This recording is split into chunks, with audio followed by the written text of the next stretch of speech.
Une petite pub pour le guide officiel complet. Donc là, pardon, excusez-moi pour l'éclairage. Voilà. Et il y a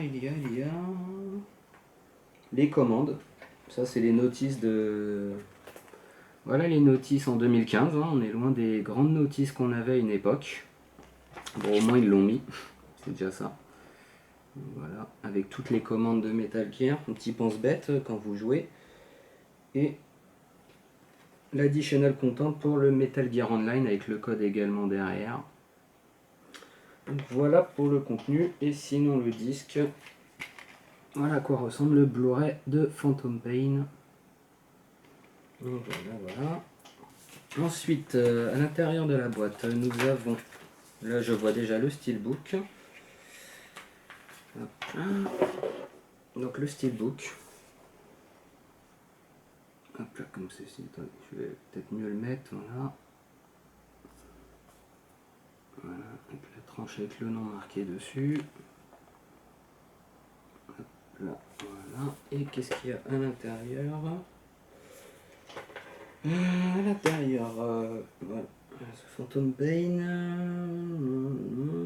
Ah, c'est un autre truc, donc je ne sais pas ce que c'est. Ce n'est pas le jeu en tout cas. C'est un Blu-ray. Donc je vous regarde, hein. Peut-être s'il y en a qui savent déjà ce que c'est. Moi personnellement, je vois pas du tout ce que c'est. Et il y a à l'intérieur du steelbook la map. Hop. Attendez, je vais mettre ça ailleurs parce que ça commence à faire beaucoup. Donc de l'Afghanistan. Où vas-tu? Te sauve pas. Et de l'Angola Zaïre. Ok. Donc je sais pas si vous voyez bien la map. Un peu grande. Un petit peu grande, voilà. Avec pas mal de renseignements à voir sur les endroits, les missions. Voilà. Et de l'autre côté, la même chose pour Angola Zaïre. Voilà, Angola Zaïre Border Region. Voilà, je sais pas ce qu'il y a un peu de plus, mais à voir, c'est des points ou des emplacements qu'il y a dessus. Est-ce que ça a sûrement un rapport avec le jeu d'abord. On verra ça quand j'y jouerai. Et ensuite, ben, on va finir par la pièce maîtresse, on va dire, de ce collector. C'est le fameux bras de Snake. Voilà, qui est dans un emballage en plastique. Alors je peux vous dire là déjà, c'est très très léger. Trop léger d'ailleurs pour que ça soit du métal, hein. C'est d'office du plastique. Encore une fois, désolé si il y a des bruits dans la vidéo. Donc voilà, le fameux bras. Il y a un petit truc à enlever. Je ne sais pas comment on l'enlève, c'est génial.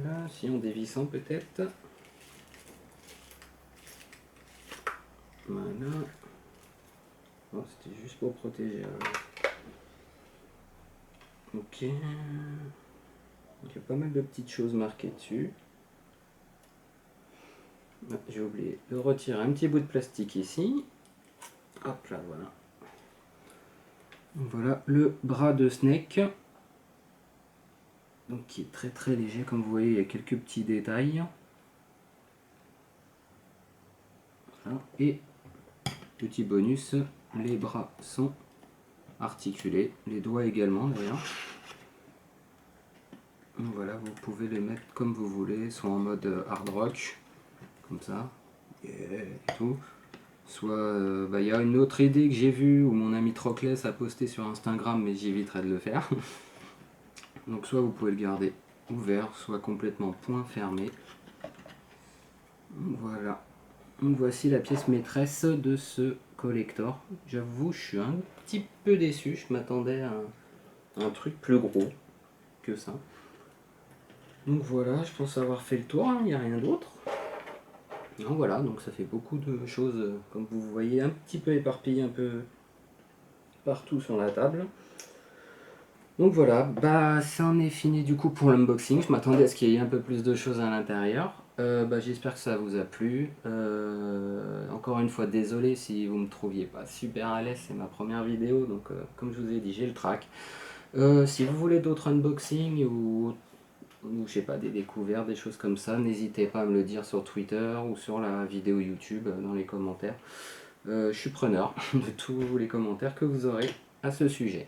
Voilà, en attendant, bah, pour ceux qui auraient acheté le même collector que moi, ou même acheté que le jeu d'ailleurs, bah, bon jeu. Profitez bien, amusez-vous bien, et je vous dis à la prochaine. Ciao!